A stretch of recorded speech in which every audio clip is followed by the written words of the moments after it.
안녕하세요.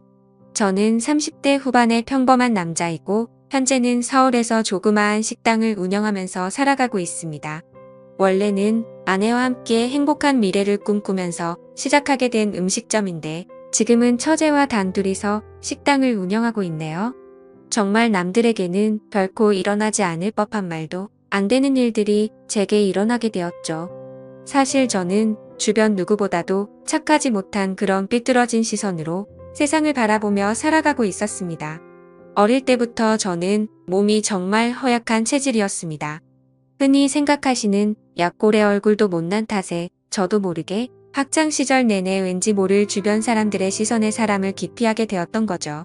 그리고 더 사람을 기피하게 된 것도 처음 짝사랑하게 된 여자에게서 너무 아픈 상처를 받게 되었습니다.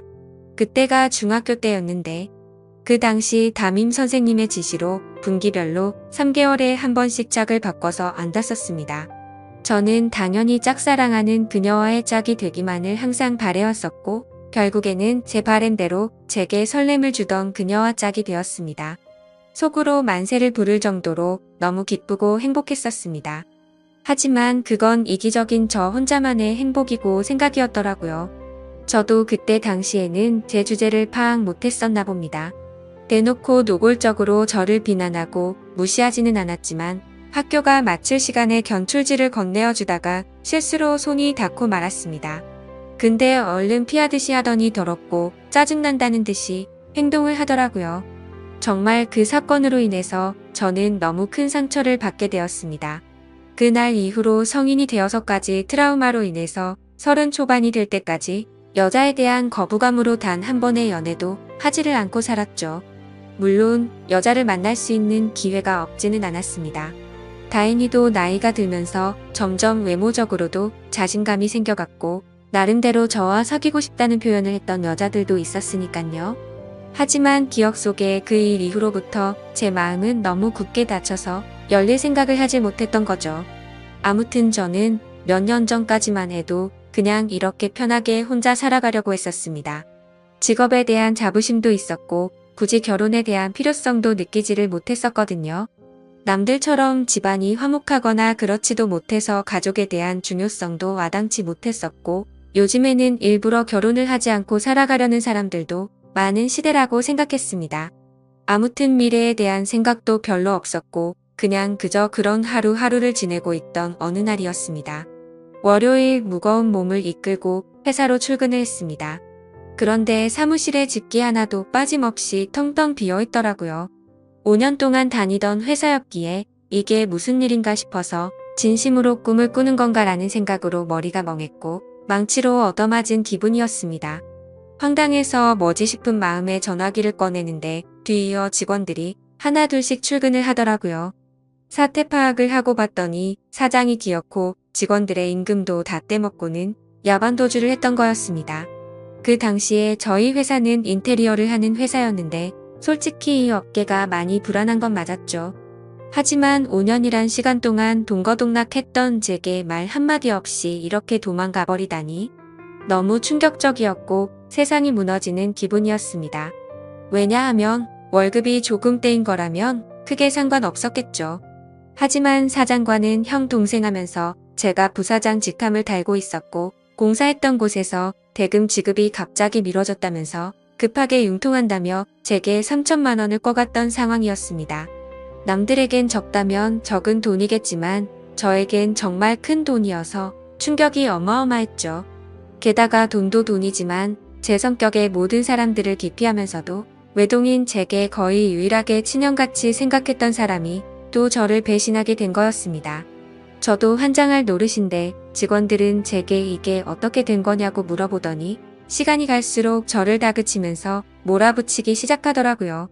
이러다가는 저도 공범으로 큰일 나겠다 싶었습니다. 저는 직원들에게 빚쟁이들이 올지도 모르니까 얼른 경찰에 신고부터 하자고 설득하고 신고를 하게 되었죠. 그리고서 몇 주가 지나도록 사건은 진척이 없었습니다. 이미 사장놈은 오랜 기간 동안 도주를 계획했던 건지 해외로 출국했는데 잡기가 쉽지 않을 거라고 하더군요. 너무나도 절망적이어서 하늘이 무너지는 기분이 들었습니다. 그래서 이렇게 있다가는 큰 사고라도 치겠다 싶어서 저는 무작정 지갑만 챙겨서 제주도로 향했습니다. 그냥 모든 걸 다 잊고 싶었고 전 재산을 날린 것도 아니니까 차근차근 다시 시작하면 되겠지라는 마음을 가지려고 애를 썼습니다. 아무튼 그렇게 저는 제주도에서 가장 외진 곳에 위치한 펜션에서 숙박을 하게 되었죠. 사실 그때는 아무리 마음을 차분하게 먹으려고 애써봤지만 도저히 정신이 온전할 수가 없더라고요. 결국 기분이 너무 심란해서 생애 처음으로 펜션에서 숯불 바비큐를 준비하고는 소주만 연신 들이부으면서 청승맞게 혼자서 술을 마시고 있었습니다.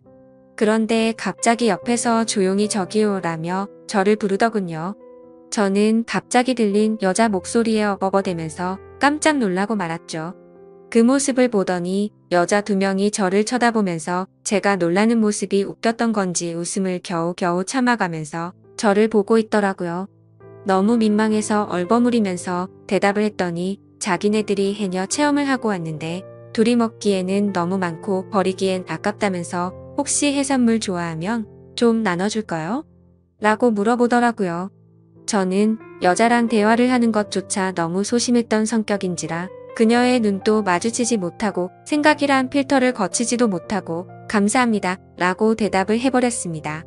아무튼 그렇게 나눠준 해산물도 같이 구우면서 주위를 둘러봤더니 펜션에 묵는 사람들이 저와 그 2 여자밖에 없는지 엄청나게 조용하더라고요.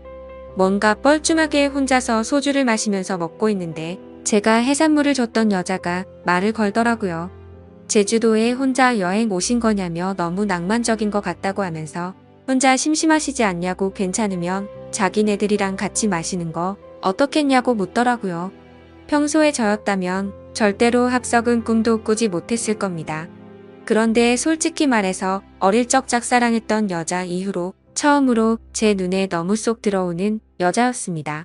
그리고 술도 많이 마셔서 조금 취한 상태였기에 어디서 나온 용기였는지 그러자고 대답을 하게 되었죠.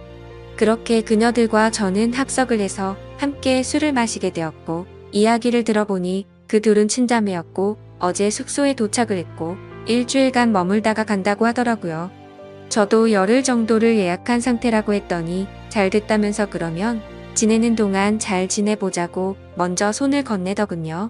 저는 너무 쑥맥처럼 쭈뼛거리며 손을 마주 잡고 인사를 했고 술이 취하면 취할수록 2 자매와 저는 재미난 이야기들을 하게 되었습니다.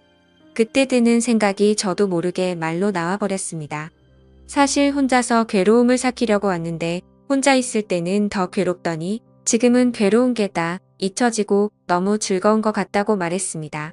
그러자 언니였던 제 이상형의 그녀는 무슨 일이냐고 제게 물어봤고 저도 모르게 그동안의 고충을 푸념하듯이 얘기를 하고 말았죠. 그런데 그런 지루하고 재미없는 얘기인데도 불구하고 그녀는 너무 진지하게 저를 똑바로 쳐다보면서 이야기를 들어주고 진심 어린 조언을 해주더라고요. 생전 처음으로 느껴보는 친절함에 저는 너무 행복했고 설레었습니다. 그렇게 꿈처럼 행복했던 시간을 보내다가 자리를 끝마치게 되었죠. 다음날 저는 전날 있었던 일에 민망해져서는 만나면 인사를 먼저 건네야 하나? 아니면 아는 척을 하지 말아야 하는 건가 온갖 생각과 고민을 했었습니다. 그러나 그런 고민들이 무심하게도 밖에 담배를 피러 나갔더니 그녀는 반갑게 저를 보고 웃으며 인사를 하는데 심장이 쿵 하고 내려앉는 것 같았죠. 여행하러 와서는 하루 종일 주무시냐며 인사를 건네는데 저도 어색한 인사로 답을 했습니다. 그러더니 오늘 우리 같이 밥 먹으러 가기로 한 거 잊었냐면서 묻더라고요. 저는 취한 나머지 해선 안 될 짓을 했구나 싶었고 괜히 여행 방해되고 싶지 않다며 어제 했던 말은 잊으라고 말하며 재밌게 여행을 즐기라고 했죠. 하지만 그녀는 끝내 고집을 피우더니 결국 그날 하루 종일 2 자매와 저는 여행을 함께 보내게 되었습니다. 그러다 보니 자연스럽게 그녀들과 저는 같이 붙어 다니며 매일 같이 여행을 함께 즐기게 되었고 정말 꿈만 같던 시간은 너무 순식간에 지나가 버리더군요. 그렇게 2 자매의 마지막 날이 되었습니다. 솔직히 좀 많이 서운하더라고요. 고작 며칠밖에 안 되는 시간 동안 저는 그녀에게 더욱 빠져들었고 마지막 인사를 건네는데 저는 도저히 용기가 나지 않았습니다. 그때 그녀는 갑자기 제게 포옹을 하면서 덕분에 즐거운 여행이었다고 말을 건네주더군요. 너무 외롭게 살아오던 저는 순간적으로 마음이 울컥해서 눈물이 날 뻔했습니다. 그렇게 그녀들을 떠나 보내고 혼자서 남은 여행을 보내는데 이건 도저히 여행이 아니다 싶더라고요. 행복한 시간들이 끝나고 나서 또 다시 괴로움이 시작된 건 아니었습니다. 오히려 그녀와 지낸 시간들 덕분에 괴로움은 이미 잊은 지 오래였고 그녀를 또 다시 보고 싶다는 생각이 너무 간절해지더라고요. 그래서 저는 인생을 살면서 가장 큰 용기를 내게 되었죠. 평생 혼자서 살다가 연애는 꿈에서조차 생각 못하던 제가 그녀와 함께 행복한 시간을 갖고 싶었습니다. 집으로 돌아온 저는 진짜 하루 종일 고민에 고민을 하다가 용기를 내서 그녀에게 전화를 걸었습니다. 어두침침한 제 성격과는 다르게 그녀는 반갑다는 듯이 밝게 전화를 받아주었습니다. 저는 조심히 잘 가셨는지 해서 연락드렸다고 하니까 그녀는 그렇지 않아도 조심히 여행 잘 마쳤는지 궁금했다고 되물어 봐주더군요. 그렇게 몇 마디를 주고받게 되었고 어차피 제가 말을 잘하는 편도 아니었기에 단도직입적으로 말했습니다. 제가 주말에 서울에 일이 있어서 가게 됐는데 시간 괜찮으면 밥이나 먹을까요? 라고 물어봤습니다. 그러자 잠깐의 고민도 없이 그녀는 그러자고 대답을 했고 약속을 잡은 뒤에 통화를 끊게 되었죠. 얼마나 긴장을 했던 건지 손이 떨리고 등에 땀이 흘러내릴 정도였습니다. 며칠 뒤에 약속 시간에 그녀와 다시금 만나게 되었고 행복한 시간은 또 다시 순식간에 흘러가더라고요. 그날은 그냥 정말 보고 싶다는 생각에 갔던 거지 고백을 하려거나 그런 마음은 전혀 없었습니다. 하지만 마지막으로 들어간 와인바에서 와인을 마시다 보니 또 헤어지는 게 너무나 슬프더군요.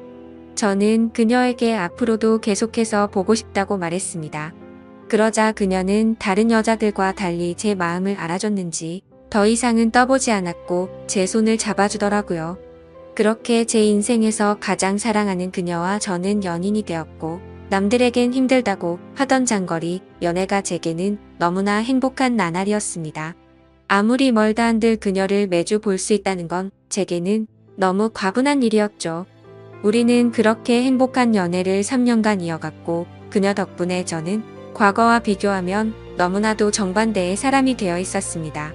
새로운 직장에서 사람들과 웃으면서 대화도 잘 이어갔고 성실하고 착한 그녀를 따라서 고아원의 봉사활동을 다녔는데 제 마음이 너무 평온해지는 걸 느꼈습니다. 하루하루가 너무 행복해졌고 이렇게 살아갈 수만 있다면 가정이라는 걸 꾸려서 평생을 행복하게 지내고 싶다라는 생각이 들더라고요. 저는 그렇게 달라진 제 스스로에게 결심을 하고 그녀에게 청혼을 하였습니다. 그녀는 제 청혼을 받아주었고 저희는 결국 사랑의 결실을 맺게 되어 결혼을 하게 되었죠. 그 당시의 아내는 서울에서 처제와 함께 조그만한 식당을 운영하고 있었습니다.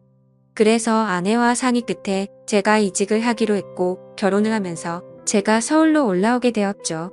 아내와 저는 인생에서 가장 행복한 부부처럼 그 누구도 부럽지 않게 지냈습니다. 결혼한 지 2년 동안 한 차례도 다툼이 없을 정도로 주변에서 누구나가 예쁘게 봐주었죠. 그렇게 행복한 나날들을 보내다가 제가 다니던 회사가 또 다시 부도가 나면서 저는 일자리를 또 잃게 되었습니다. 그때부터는 이렇게 불안한 직업을 하는 게 맞는 건가라는 고민에 빠져들었고 막상 또 새로운 일자리를 구하려고 한이 직장 생활에 지쳐 있었죠. 그러다 힘들어하던 중 아내와 더 오랜 시간을 붙어 있고 싶었고 그동안 모은 돈을 보태어서 새로운 식당을 여는 게 어떨까 생각이 들었습니다. 저는 인테리어 회사를 다니던 경험을 살려서 아내가 모르게 직접 발품 팔아서 새로운 식당 자리도 알아보고 양식에 어울리는 인테리어 포트폴리오를 만들어서 아내에게 말했습니다. 더 이상 내 일에 흥미를 잃어서 직장에 다니는 건 그만하고 당신과 처제를 도와서 가게를 더 크게 해보고 싶다고 하면서 설명을 해줬죠. 한참 아무 말 없이 지켜보던 아내는 제 선택을 존중해주면서 그러자고 했고 그날부터 저와 아내 그리고 처제는 새로운 식당을 열기 위해서 분주하게 준비를 했습니다. 결국 저희는 나름 작지만 예쁜 식당을 열게 되었고 기대 이상으로 식당은 장사가 잘 되었습니다. 제 선택에 있어서 정말 많이 불안했고 걱정도 많았는데 이렇게 행복해도 되나 싶었죠. 아내도 솔직히 오랫동안 해오던 가게를 옮기는 게 불안했고 무서웠는데 저 하나만을 믿고서 그 큰 결정을 바로 내려줬던 걸 알게 되었습니다. 저는 착한 아내에게 너무 고마웠고 평생을 행복하게 해줄 거란 마음을 제 가슴에 되새겼죠. 하지만 하늘이 너무 원망스럽게도 제 바램과 그 행복은 산산조각이 나게 되었습니다. 아내가 일을 하던 도중에 갑자기 쓰러지게 되었습니다. 처음에는 가게가 바쁜 탓에 과로해서 그런 거겠지 하며 아내를 안심시켰었죠. 며칠 뒤 정밀 검사를 받아본 결과가 나왔고 의사 선생님은 너무 위험한 위치에 암이 발견되었다고 말하더군요. 드라마나 영화에서나 들어봤지. 이런 일이 제 아내에게 생길 줄은 정말 상상조차 못했기에 그 자리에서 바로 눈물이 났습니다. 의사 선생님이 말을 이어갔습니다. 이런 말씀 드릴 때가 자신도 가장 마음이 아프다고 하면서요. 솔직히 말해야 할 것 같다며 아무래도 너무 위험한 수술이 될 것 같다고 하면서 아내분에게도 솔직히 말씀을 드려야 한다고 하더라고요. 그 말을 듣는데 아내를 처음 만났던 제주도에서 처음 만난 그날 밤이 떠오르고 그동안의 일들이 순식간에 주마등처럼 지나가는데 저도 모르게 애처럼 펑펑 울어버렸습니다. 아내에게 이 모든 사실을 솔직하게 털어 놓는다는 게 너무나도 어려웠습니다. 하지만 저보다도 잘 아는 아내는 저를 보자마자 눈치를 채더라고요. 펑펑 울어서 알아본 건지 너무 경직되어 있는 저를 알아본 건지 저는 있는 사실 그대로를 말해줬습니다. 아내는 괜찮은 척하면서 오히려 저를 위로해주면서 말을 하더라고요. 솔직히 너무 무섭고 화도 나고 슬프지만 저를 만나서 그동안 너무 행복했다며 그래도 위험하긴 하지만 끝까지 포기는 하지 않을 테니까 좌절하지 말자고 하더군요. 그 말을 듣는 순간 제가 너무 부끄러웠습니다. 정작 아픈 아내는 저렇게 용기를 내서 힘을 내려고 하는데 도저히 저부터 무너질 수가 없었습니다. 처가댁에 연락을 해서 이 사실을 말씀드렸고 장인어른과 장모님 그리고 처제는 아내에게 찾아와서 미친 듯이 펑펑 울었습니다. 그러자 아내도 그동안 참았던 눈물이 터진 건지 애처럼 펑펑 우는데 정말 가슴이 찢어졌습니다. 그렇게 아내는 항암 치료를 시작하게 되었고 날이 가면 갈수록 급속도로 야위어가는 아내를 보고 있으니 모든 게 너무 원망스러웠습니다. 괜히 나를 만나서 아내가 이렇게 아프게 된 것만 같고 죽을 만큼 너무나도 힘이 들었습니다. 그렇게 힘든 시간을 지나서 아내의 수술이 있기 전날 밤 아내와 저는 한참 동안 이야기를 나누었습니다. 그때 처음으로 알게 되었던 건 아내도 제주도에서 처음 본 그날 저에게 호기심이 생겼고 관심이 갔었다고 하더군요. 그래서 다음날 같이 밥 먹자는 약속을 한 적이 없었지만 일부러 거짓말을 해서 같이 합류해서 여행을 한 거였다고 하더라고요. 물론 제 여행을 방해하고 싶었던 건 아니었고 제가 그날 밤 혼자 있을 때 더 괴롭다고 했던 말이 밤새도록 신경이 쓰였답니다. 제 아내의 성심이 깊은 건 알았지만 그 말을 듣는 순간 눈물이 멈추지가 않더군요. 그러면서 수술이 어려운 건 우리 모두가 다 잘 알고 있는 사실이니까 지금 말을 해야겠다고 하더라고요. 혹시라도 자신이 잘못되더라도 제발 당신 탓이라고 생각하지 말고 행복했으면 좋겠다고 말했습니다. 그리고 우리가 함께 시작했던 가게도 자신에겐 너무 행복한 추억이 가득한 곳이니 슬픈 감정보다도 행복한 추억을 떠올리면서 계속 지켜달라고 했죠. 그렇게 밤새도록 저희는 끊임없이 많은 대화들을 나누었고 결국에 제가 인생에서 가장 사랑하던 제 아내는 이 세상을 떠나고 말았습니다. 아내를 떠나 보내고 하루하루가 너무 괴롭고 인생이 무너진 듯 슬펐습니다. 솔직히 돈 몇천만 원 사기 당했던 건 정말 세 발의 피조차도 안 될 정도의 괴로움이었습니다. 정신 나간 사람처럼 죽을 만큼 술을 마셔대기도 해봤지만 다 소용없었습니다. 시간이 지나면 이 아픔이 줄어들 수 있을까 싶은 생각만 가득했습니다. 그렇게 집에서 틀어박혀서 지낸 지 몇 주가 지났을 무렵이었습니다. 항상 조용하고 내성적이던 처제가 집에 들어와서는 마치 다른 사람처럼 온갖 잔소리를 늘어놓기 시작하더라고요. 언니가 지금 이 꼴을 보려고 그렇게 떠나간 줄 아냐면서 화를 내더군요. 형부 혼자서만 힘든 줄 착각하지 말라며 주변 사람들 생각해서 제발 그만하라면서 화를 내다가 울더라고요. 정말 예전이나 지금이나 너무 이기적인 나쁜 놈이었습니다. 저뿐만 아니라 모두가 다 힘들어도 꿋꿋이 버텨내고 있다라는 생각이 들더군요. 울고 있는 처제에게 다가가서 저도 같이 울면서 미안하다고만 되뇌었죠. 그러다 처제와 함께 밖으로 나가서 같이 술을 한잔하면서 이야기를 나누었습니다. 가게는 이렇게 계속 문을 닫아둘 거냐고 물어보더라고요. 솔직히 아내 생각에 미쳐버릴 것 같아서 가게 근처도 갈 수가 없었습니다. 하지만 그건 너무 비겁한 짓이란 것 정도는 알았죠. 그런 생각을 하던 찰나의 처제도 저와 같은 생각을 말하더군요. 언니 생각에 자신도 가게 근처도 못 가겠다며. 근데 언니가 제게 했던 말을 처제에게도 똑같이 했더라고요. 마지막으로 부탁한다면서 좋았던 추억 가득한 가게를 계속했으면 좋겠다고 했답니다. 사실 아내가 왜 그렇게 가게에 집착하는지는 저도 잘 알고 있었습니다. 아내는 저와 제 처제를 생각해서인 마음도 당연히 있었지만 너무 착한 심성에 그동안 어려운 아이들에게 무료 급식을 주던 걸 멈추지 않기를 바랬던 거였죠. 세상에 어떻게 이런 착한 여자가 또 있을까요? 사실 이런 마음을 갖고 있는 것도 가게를 가게 된 날 알게 되었습니다. 처제와 저는 아내의 부탁을 이어나가기 위해서 결심을 했고 다음날 가게로 나갔습니다. 몇 주간 비워져 있던 가게임에도 불구하고 구석구석 너무 깔끔하게 청소가 다 되어 있었습니다. 그리고 그곳에 놓여져 있던 편지가 있었죠. 아내는 가족들과 저에게 너무 많이 미안하답니다. 제게는 평생 행복하게 함께 지내면서 흰머리 나는 것도 보고 싶었고 우리에게 아이도 낳아서 행복한 미래를 꿈꿨는데 너무 마음이 아프다네요. 그러면서 자신을 대신해서 아이들에게 도움을 주면서 평온함을 느껴줬으면 좋겠답니다. 스스로 자책하지 말고 세상에 주어진 걸 감사하게 느끼면서 주변 사람들에게 사랑을 베풀다 보면 우리는 또 다시 금방 만나서 행복하게 지낼 거라고 하네요. 처제와 저는 그 편지를 읽고 또 한바탕 울어버리고 말았습니다. 그날 저와 처제는 그동안 상한 음식들을 모두 정리하고 밤새도록 정리를 했습니다. 아내의 바른 대로 다시 장사를 하기 위해서 준비들도 하였고 장사를 시작하고서 정신없는 나날들을 보냈던 것 같네요. 처제는 언니 대신해서 잔소리할 거라며 전처럼 느긋하게 할 생각 말고 제대로 도와달라며 선전포고까지 하더군요. 그러면서 꿀단지가 뻑뻑해서 못 여는 저를 핀잔 주더니 숟가락으로 치더니 순식간에 열더라고요. 이제는 예전보다 조금은 더 편해진 처제와 열심히 하루하루를 보내고 있네요. 이 글을 쓰면서도 제 인생에서 제일 행복함을 느끼게 해준 제 아내가 너무 그립고 보고 싶습니다. 아마도 이 마음은 제가 아내를 찾아 갈 때까지 영원하겠죠. 긴 사연 읽어주셔서 감사드립니다.